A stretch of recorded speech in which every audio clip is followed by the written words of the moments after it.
Amelia Hart was not your typical judge's daughter. While many might assume she lived a life of luxury and privilege, shielded from the struggles of everyday people, Amelia had chosen a very different path.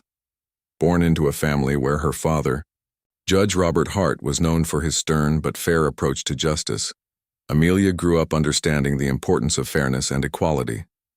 Her father often told her stories about how the law could be used as a tool to help those who couldn't help themselves. These lessons stayed with her throughout her childhood. From a young age, Amelia showed an interest in helping others. She wasn't content just sitting back and watching life pass by.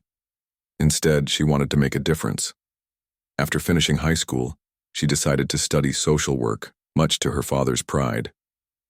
He admired her determination to step outside their comfortable world and dedicate herself to improving the lives of underprivileged youth. It wasn't easy. Social work meant long hours, low pay, and dealing with some of society's toughest challenges. But Amelia loved what she did. Every day she worked tirelessly to mentor teenagers, guide families through difficult times, and advocate for resources that would give these kids a better future. Her life seemed perfect on paper: a loving family, a meaningful career, and a bright future ahead. But beneath the surface, there were cracks in the system around her. The small Midwestern town where they lived was picturesque, with tree-lined streets, friendly neighbors, and a close-knit community vibe. However, like many places, it wasn't without its problems. Racism simmered quietly, hidden behind polite smiles and casual comments. The police force, though respected by most, had a reputation among certain groups for being less than fair. Some officers were rumored to target minorities or anyone they deemed trouble, even if no trouble existed. These whispers rarely reached the ears of people like Amelia, or so she thought. Amelia's days were usually filled with activity. Between her job at the community center and spending time with her family, she kept herself busy. On weekends, she liked to unwind by meeting friends for dinner or grabbing coffee at the local cafe. She enjoyed simple pleasures: a good book, a walk in the park, or stargazing on clear nights. To everyone who knew her, Amelia appeared grounded and happy. She didn't flaunt her last name or rely on her father's influence. In fact, she preferred to keep her personal and professional lives separate. Few of her co-workers even realized her connection to Judge Hart. But despite her efforts to blend in, Amelia couldn't escape the shadow of her surname entirely. People in town knew who she was, and while most treated her kindly, there were always a few who whispered behind her back. Some assumed she only got opportunities because of her father, ignoring the hard work she put into everything she did. Others resented her simply for being part of a powerful family. Amelia tried not to let these opinions bother her. She focused on her mission to uplift others, believing that actions spoke louder than words. One thing Amelia never imagined was how quickly her peaceful existence could unravel. Life has a way of throwing unexpected challenges at us when we least expect them. For Amelia, this challenge came on a chilly autumn evening, one that started out so ordinary, it almost felt forgettable.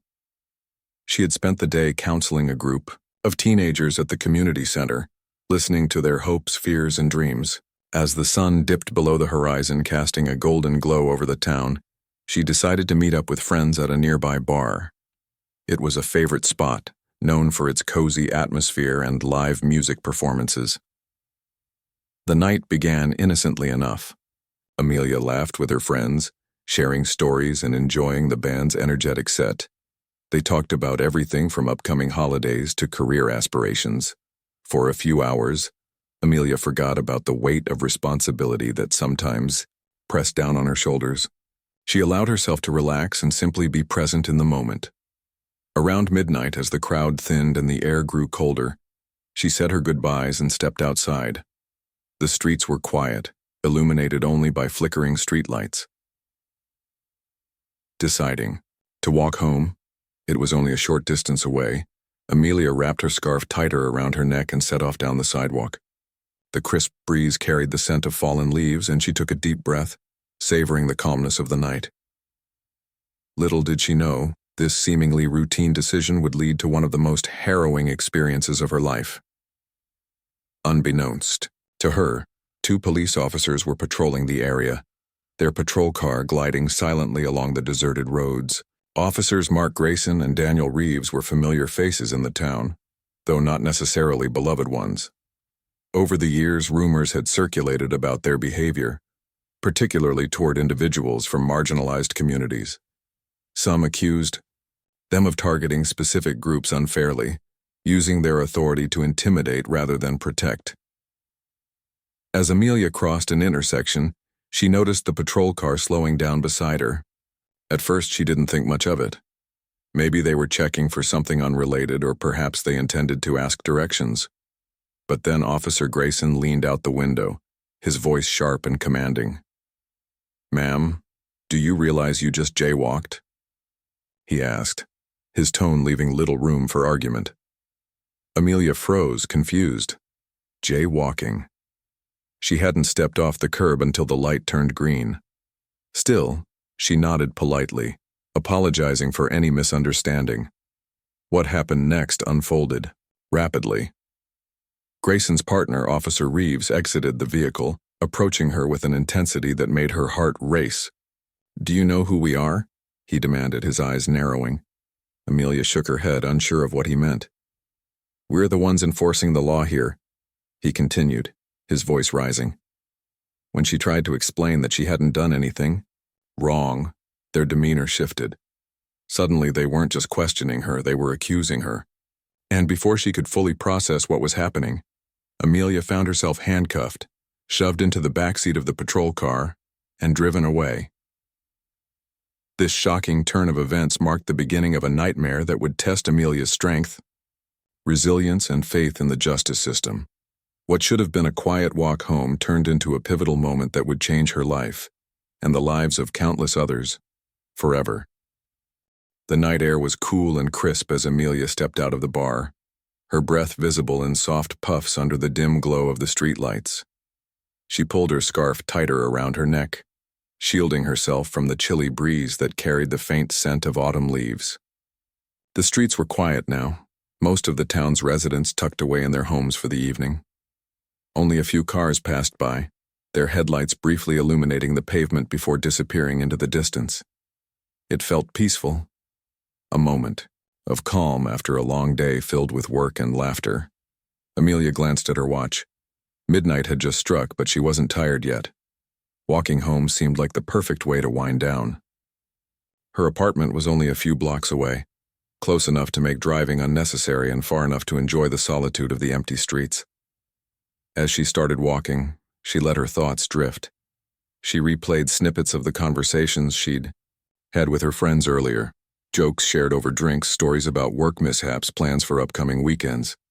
For a while, everything felt normal, predictable even. She crossed the first intersection without incident, pausing briefly to check both ways before stepping off the curb. The traffic light above blinked yellow, signaling caution, though no cars were in sight. Amelia moved quickly, eager to stay warm in the cooling night. Just as she reached the other side, she heard the low rumble of an engine approaching from behind. At first, she didn't think much of it. Patrol cars often drove through this part of town late at night, ensuring all was quiet and safe.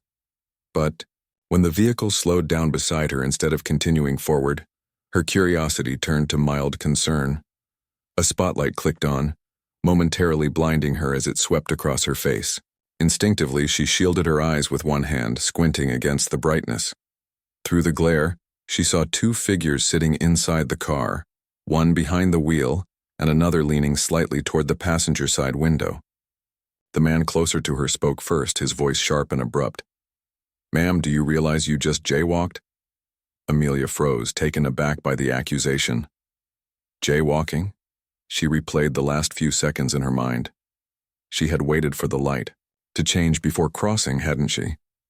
Or had she misjudged the timing? Confusion clouded her expression as she tried to piece together what might have happened. "I'm sorry," she said cautiously, her tone polite but uncertain. "I thought I waited for the light." Officer Mark Grayson, seated behind the wheel, exchanged a glance with his partner, Daniel Reeves. To them, her hesitation looked suspicious, almost guilty. They weren't strangers to situations like this, people trying to talk their way out of trouble, but something about Amelia set them on edge. Maybe it was the way she carried herself, poised and confident despite the circumstances. Or maybe it was the knowledge that her last name carried weight in this town. Whatever the reason, their demeanor shifted instantly. "License and ID," Officer Reeves barked, stepping out of the car. His boots hit the pavement with a thud, echoing in the stillness of the night. Amelia hesitated again, unsure why such a minor infraction warranted this level of scrutiny. "Is there a problem?" she asked, her voice steady but tinged with unease. "I already told you I'm sorry if I crossed improperly." Reeves ignored her question, closing the gap between them with deliberate strides. "We'll decide if there's a problem," he said, his tone dripping with condescension. Up close, his presence was intimidating, his towering frame casting a shadow over her smaller stature. Amelia instinctively took a step back, clutching her purse tighter. "I don't understand," she began, but her words trailed off as Grayson joined his partner, flanking her on either side. The situation escalated rapidly. What had started as a simple misunderstanding spiraled into something far more menacing. When Amelia attempted to explain herself again, her voice firm but respectful, the officers cut her off. "You think you're special, huh?" Grayson sneered, his earlier professionalism replaced by hostility. "People like you always think you can get away with breaking the rules." Amelia frowned, confused by the sudden shift in tone. "People like me?" she echoed, her brow furrowing. "What does that mean?" Neither officer answered directly. Instead, they exchanged another glance, communicating silently. Then, without warning, Reeves grabbed her arm, twisting it behind her back. Pain shot through her shoulder as he forced her toward the patrol car. "Hey," she protested, struggling to pull away. "This is ridiculous. Let go of me." Her protests fell on deaf ears. Within moments, cold metal cuffs clicked around her wrists, pinning her arms behind her. The sharp bite of the handcuffs against her skin made her gasp. This couldn't be happening, not to her, not here. She stumbled as they pushed her into the back seat of the car, the door slamming shut with finality. Panic bubbled up inside her chest, threatening to overwhelm her. She pressed her face against the window, staring out at the empty street where she had been walking just minutes ago. How had things gone so wrong so fast? As the patrol car pulled away from the curb, Amelia's mind raced. She replayed every detail of the encounter, searching for some explanation, some clue as to why these officers had reacted so aggressively. Had she unknowingly broken a rule? Was this truly about jaywalking, or was there something else at play? The more she thought about it, the less sense it made. Nothing added up. Grayson and Reeves remained silent during the drive, their expressions unreadable in the rearview mirror. Occasionally, one of them would glance back at her, their gazes heavy with judgment. Amelia wanted to say something, to demand answers or plead her case, but fear kept her quiet. Something about their demeanor told her that speaking up might only make things worse. When they arrived at the police station, the reality of her situation hit her full force. Officers hustled her out of the car and into the building, ignoring her request to call her father or explain what charges she faced. The fluorescent lights overhead buzzed loudly, casting harsh shadows across the sterile walls. Amelia felt small, vulnerable, and utterly alone. For someone who had spent her life helping others navigate difficult circumstances, she now found herself completely powerless. Wordlessly, they led her to a holding cell, its bars gleaming ominously under the artificial light. As the door clanged shut behind her, Amelia sank onto the hard bench, her mind reeling. Tears pricked at the corners of her eyes, but she blinked them away, determined not to give in to despair. She reminded herself that this was temporary, that someone would come for her soon. Surely her father would figure out where she was and intervene. After all, he was a judge. He knew how to handle situations like this, but deep down, doubt crept in. Would her last name protect her, or would it make matters worse? In a town where whispers of favoritism and privilege often followed her, Amelia wondered if anyone would believe her side of the story. And even if they did, what could she possibly say to justify the treatment she had received? All she had done was walk home, Hours passed in agonizing silence. Other detainees shuffled in and out of the adjacent cells, casting curious glances in her direction. Some muttered under their breath, speculating about who she was and why she was there. Amelia kept her head down, avoiding eye contact. She didn't want to draw attention to herself, didn't want to give anyone more reason to scrutinize her presence in this place.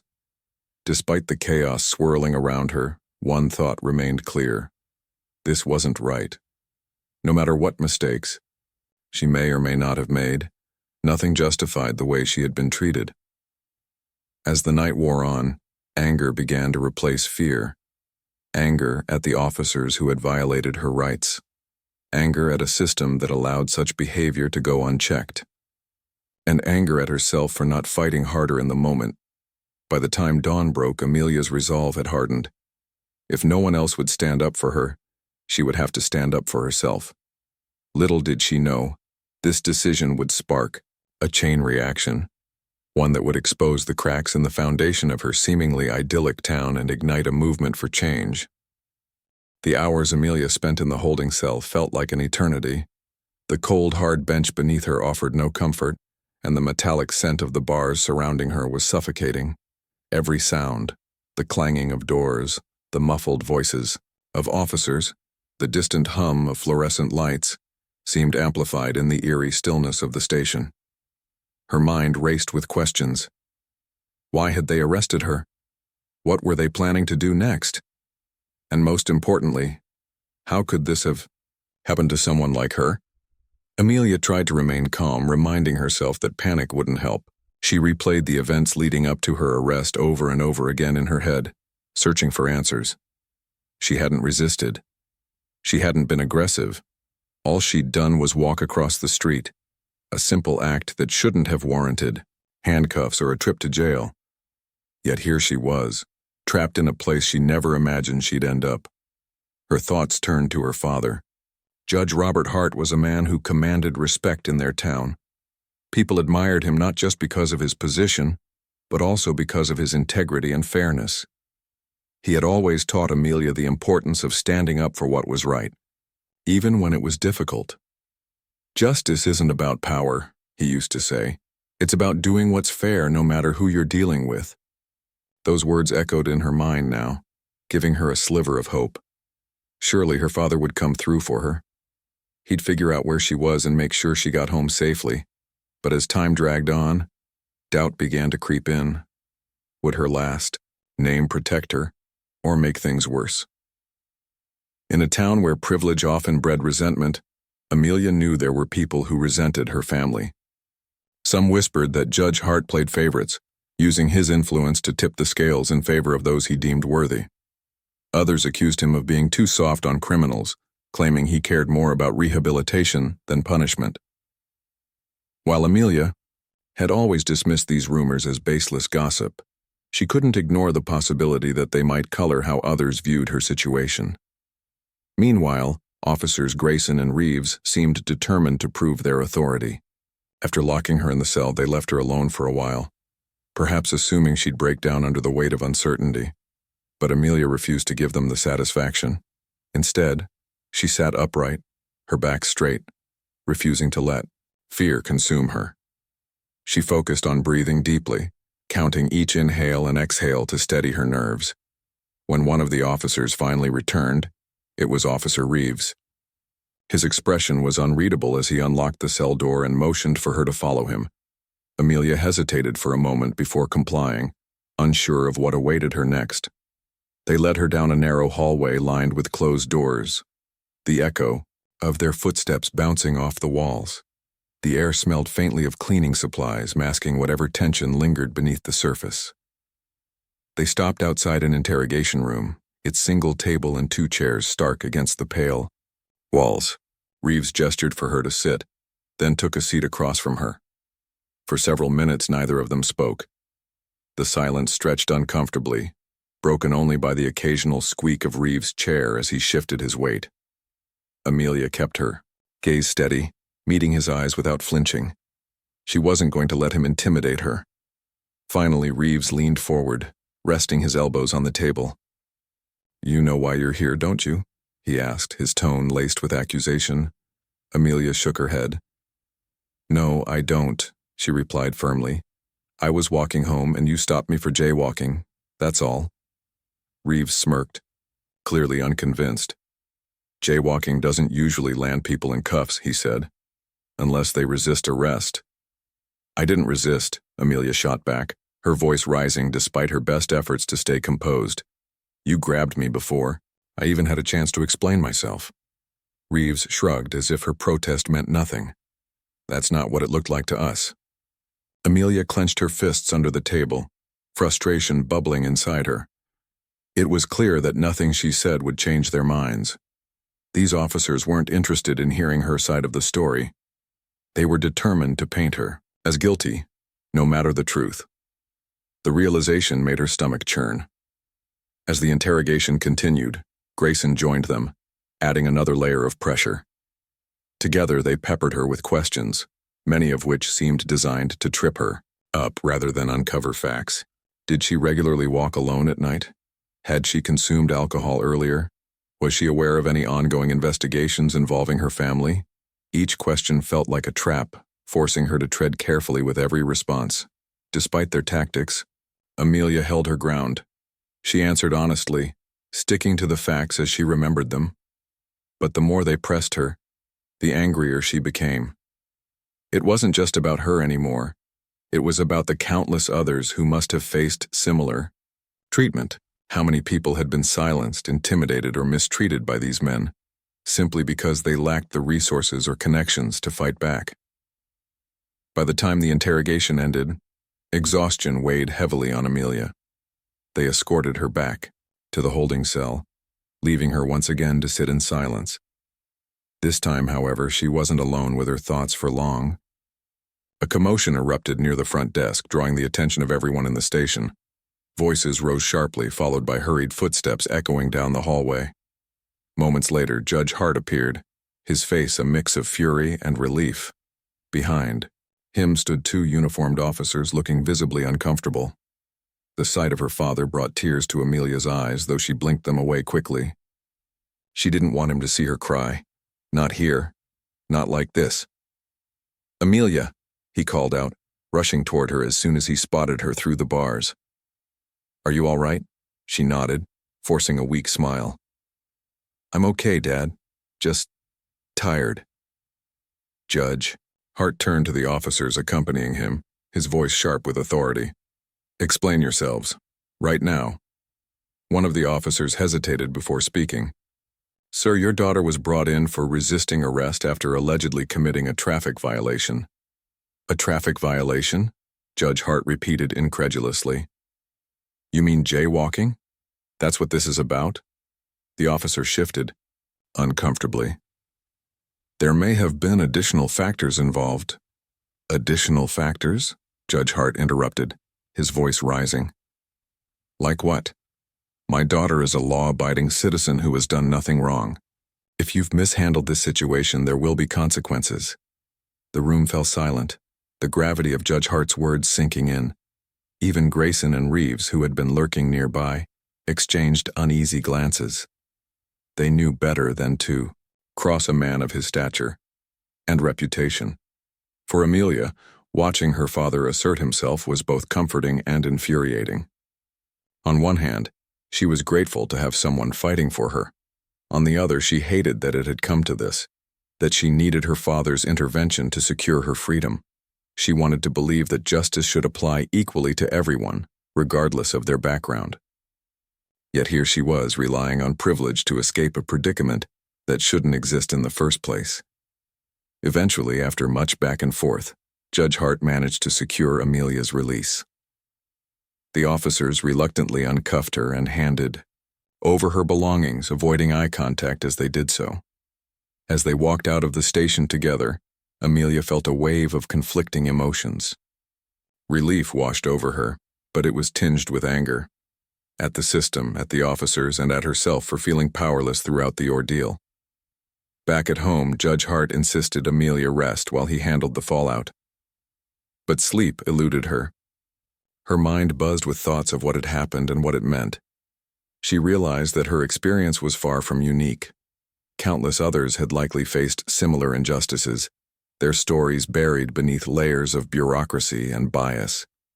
For the first time, she understood the true depth of the challenges facing marginalized communities, the ones she had dedicated her career to helping. That night, as she lay awake, Amelia made a decision. She wouldn't let this incident define her. Instead, she would use it as fuel to drive change. If the system was broken, she would work to fix it. If voices were being silenced, she would amplify them. And if justice was blind, she would open its eyes. Little did she know, this moment would mark the beginning of a journey that would transform not only her life but also the lives of countless others. What started as a routine night out had become a catalyst for something much bigger, a movement rooted in resilience, courage, and an unshakable belief in fairness for all. When Judge Robert Hart arrived at the police station, his presence immediately shifted the atmosphere. The officers who had been so confident and dismissive earlier now seemed uneasy, their body language stiff and guarded. It wasn't just his title that commanded respect. It was the weight of his reputation. Known for his fairness and unwavering commitment to justice, Judge Hart was not a man to be trifled with. Yet even he couldn't fully shield his daughter from what she had endured. Amelia stepped out of the holding cell. Her father's eyes scanned her face, searching for signs of harm. He noticed the faint bruising on her wrists where the handcuffs had dug into her skin, and the exhaustion etched into her features.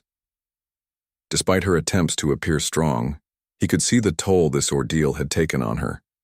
His heart ached, but he pushed aside his emotions, focusing instead on ensuring her safety and holding those responsible accountable. "Let's get you home," Judge Hart said gently, placing a protective hand on her shoulder. Amelia nodded, too drained to speak. As they walked toward the exit, she glanced back at Officers Grayson and Reeves, who stood silently in the corner, their expressions unreadable. For a brief moment, their eyes met hers, and she felt a surge of defiance. She wouldn't let them win. Not tonight, not ever. The ride home was quiet, save for the hum of the car engine and the occasional crackle of the radio. Judge Hart kept glancing at Amelia, wanting to ask 1,000 questions but knowing she needed time to process everything. Instead, he focused on driving, his jaw clenched as he replayed the events in his mind. How could this happen? Why had no one intervened sooner? And most importantly, what could he do to ensure it never happened again? Once they arrived home, Judge Hart ushered Amelia inside, making sure she was comfortable before retreating to his study. There, surrounded by shelves lined with law books and framed certificates, he picked up the phone and began making calls. First, he contacted the police chief, demanding an explanation for his daughter's arrest. Then he reached out to colleagues within the legal community, seeking advice on how to proceed. Each conversation left him more frustrated than the last. Some promised to look into the matter, while others offered vague reassurances that did little to ease his growing anger. Meanwhile, Amelia sat in her room, staring blankly at the wall. Her thoughts were a jumble of fear, anger, and confusion. She replayed every detail of the night, the coldness of the handcuffs, the hostility in the officers' voices, the humiliation of being locked away like a criminal. But amid the chaos, in her mind, one thing became clear. This wasn't just about her. This was about something much bigger, a broken system that allowed such injustices to occur unchecked. Unable to sit still any longer, Amelia grabbed her laptop and opened a blank document. Typing furiously, she poured her thoughts onto the screen, detailing everything that had happened. She wrote about the initial stop, the escalation, the interrogation, and finally her release. As she worked, tears streamed down her face, but she didn't stop. Writing gave her a sense of control, a way to reclaim some of the power she had lost during those harrowing hours in custody. By morning, Amelia had drafted a statement. She knew sharing her story publicly came with risks, scrutiny, backlash, and possibly even threats, but she also knew it was necessary. If she stayed silent, nothing would change. So, with her father's blessing, she sent the draft to a trusted journalist friend, asking if they would consider publishing it. Within hours, the article went live online, sparking immediate reactions. Back at the police station, news of Amelia's arrest spread quickly among the staff. Officers whispered about the incident in hushed tones, divided between those who sympathized with her plight and those who defended Grayson and Reeves. They were just doing their job, one officer muttered during a coffee break. Another shook his head. Their job doesn't include treating someone like that. The tension escalated when reporters began arriving at the precinct, microphones in hand and cameras rolling. Local news outlets picked up the story, running headlines like, "Judge's daughter arrested under questionable circumstances," and "Allegations of police misconduct rock small town." Social media exploded, with commentary. Hashtags like "Trauk Justice for Amelia" trending nationwide. Supporters rallied behind Amelia, praising her courage for speaking out, while critics accused her of exaggerating the situation or using her father's influence to gain attention. Amid the growing public outcry, pressure mounted on the police department to address the allegations against Grayson and Reeves. Protesters gathered outside the precinct, holding signs that read, "Accountability now," and "No more excuses." Their chants echoed through the streets, drawing curious onlookers and further amplifying the message. Inside the building, tempers flared as officers grappled with the scrutiny. Some argued that Grayson and Reeves should face consequences for their actions, while others insisted they were being unfairly targeted. For Judge Hart, watching the fallout unfold was both gratifying and infuriating. On one hand, he was relieved to see people standing up for justice. On the other, he couldn't shake the feeling that his family's name played a role in garnering attention. He wondered how many others had suffered similar treatment without receiving the same level of support. Would this movement extend beyond Amelia's case, addressing the systemic issues plaguing law enforcement? Or would it fizzle out once the headlines faded? Determined to keep the momentum going, Judge Hart joined forces with local activists and civil rights organizations. Together, they planned a town hall meeting to discuss police reform and accountability. Flyers were distributed, inviting residents to share their experiences and voice their concerns. The turnout exceeded expectations, with hundreds packing into the community center where Amelia often worked. Emotions ran high as speaker after speaker recounted stories of mistreatment at the hands of law enforcement. Many thanked Amelia for having the courage to speak out, acknowledging that her platform had given others the opportunity to be heard. As the evening wore on, Amelia took the stage, her hands trembling slightly as she gripped the microphone. She looked out at the sea of faces, each one representing a story, a struggle, a demand for change. Taking a deep breath, she began to speak. "I never imagined I'd be standing here today," she admitted, her voice steady despite the nerves coursing through her. "What happened to me was wrong, but it wasn't unique. Every day people are treated unfairly because of who they are, where they come from, or what they look like. We can't let that continue." Her words resonated deeply, earning applause and cheers from the crowd. When she finished speaking, she stepped aside, allowing others to take the microphone.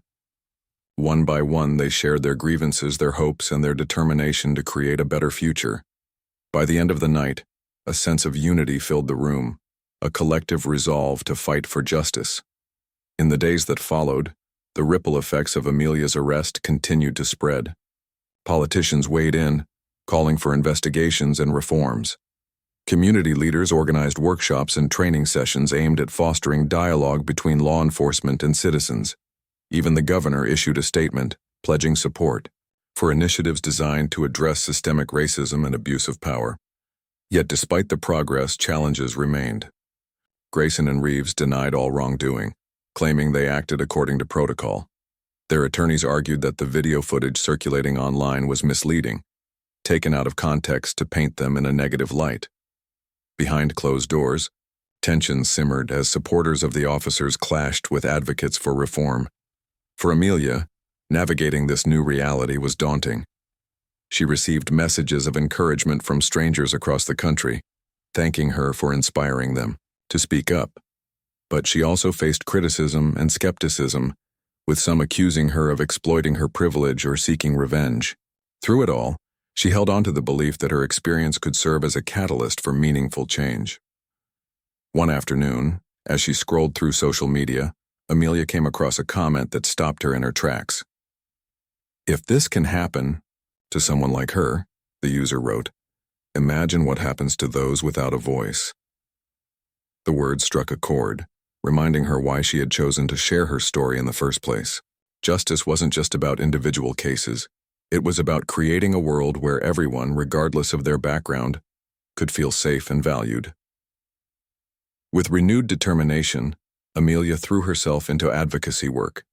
She partnered with organizations dedicated to ending police brutality and racial inequality, using her platform to amplify marginalized voices.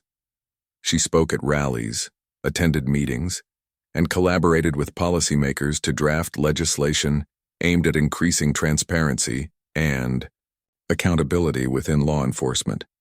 Judge Hart watched proudly as his daughter transformed her pain into purpose. Though he wished she hadn't had to endure such trauma, he recognized the strength and resilience she had shown in its aftermath. Together, they vowed to keep pushing forward, knowing that real change required persistence, patience, and unwavering commitment. Little by little, the cracks in the system began to show, and with them, opportunities for healing and growth. What started as a routine night out had become a turning point, not just for Amelia, but for an entire community determined to build a brighter, fairer future. The hours Amelia spent behind bars were some of the longest and most isolating of her life. The cold, sterile walls of the holding cell seemed to close in on her, amplifying every sound. The metallic clink of keys jangling in the distance, the muffled voices of officers conversing just out of earshot, the occasional slam of a door echoing down the hallway. Despite the chaos around her, Amelia felt eerily alone. She wasn't used to being treated as invisible, as insignificant. But here, in this place, she was just another nameless face among strangers. Other detainees eyed her curiously, whispering to one another when they thought she wasn't listening.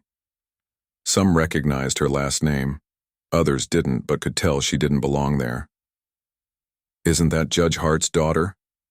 one man muttered under his breath. Another shrugged. Even judges' kids end up in cuffs sometimes. Their words stung, not because they were cruel, but because they highlighted how quickly status could evaporate in situations like this. In the eyes of those who held power over her now, Amelia was no different from anyone else locked away in these cells. Despite the discomfort and fear gnawing at her insides, Amelia refused to let herself break down completely. She sat upright on the hard bench, clutching her arms tightly around her chest to ward off both the chill in the air and the overwhelming sense of vulnerability. Her mind raced with questions. Why had the officers reacted so aggressively? What would happen next? Would anyone believe her side of the story? Most importantly, how long would she have to wait before someone came for her? As time dragged on, the physical toll of her ordeal began to manifest. The handcuffs had left deep red marks on her wrists, tender to the touch and throbbing faintly. Her body ached from sitting in the same position for hours, and her throat felt dry from lack of water. When she asked an officer passing by for medical attention, he barely acknowledged her, brushing off her request with a dismissive wave of his hand. "You'll survive," he said curtly before moving on. It was a small act of neglect, but it spoke volumes about the disregard she was facing. Amelia tried to distract herself by observing the other detainees. There was a young woman in the adjacent cell, her face streaked with tears as she clutched a crumpled tissue. Across the hall, an older man paced back and forth, muttering angrily under his breath. A teenager sat hunched over in the corner, staring blankly at the floor, his hood pulled low over his face. Each person carried their own burden, their own story of how they'd ended up here. Yet none of them received any compassion or humanity from the officers tasked with guarding them. At one point, a new arrival was brought in, a middle-aged man whose hands shook uncontrollably as he stumbled into the cell beside Amelia's. His eyes darted around wildly, and his breathing came in shallow gasps. One of the officers laughed mockingly as they locked him inside. "Welcome to paradise," he sneered before walking away. The man collapsed onto the bench, burying his face in his hands. Amelia watched helplessly, wishing she could offer some kind of comfort but knowing there was nothing she could do. As the night wore on, exhaustion began to take its toll. Amelia leaned her head against the wall, closing her eyes for brief moments at a time. Sleep eluded her, though.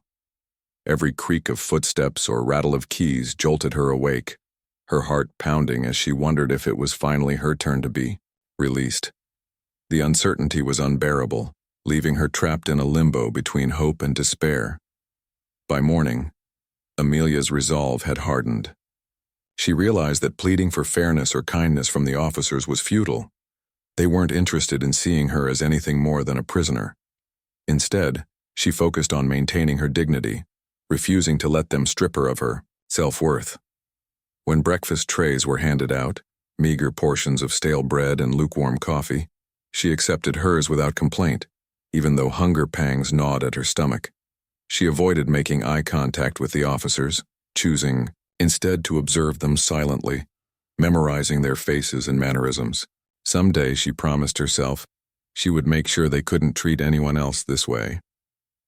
Word eventually reached her father, Judge Robert Hart, who arrived at the station shortly after dawn. His presence immediately shifted the dynamic, drawing stares from both officers and detainees alike. Amelia heard his voice before she saw him, a commanding yet anxious tone cutting through the usual hum of activity. "Where is my daughter?" he demanded, his words sharp enough to silence the room. Moments later, she caught sight of him striding toward her cell, his expression a mixture of fury and relief. "Amelia," he called out, rushing to the bars separating them. "Are you all right?" She nodded, forcing a weak smile despite the storm of emotion swirling inside her. "I'm okay, Dad, just tired." Judge Hart turned to the officers standing nearby, his voice rising with authority. "Explain yourselves. Right now." The men exchanged uneasy glances, clearly unprepared for the weight of his demand. One of them hesitated before speaking, attempting to justify their actions with vague explanations about protocol and resisting arrest. But Judge Hart wasn't buying it. He pressed further, his tone leaving no room for excuses. Eventually, after much back and forth, Amelia was released. As she walked out of the station with her father, the fresh air hit her like a wave, clearing some of the heaviness that had settled over her. Yet the experience lingered, etched into her memory like a scar.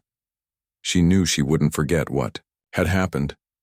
Not the roughness of the handcuffs, not the hostility in the officers' voices, and certainly not the indifference shown to everyone else locked away inside those cells. Back at home, Amelia retreated to her room, needing space to process everything.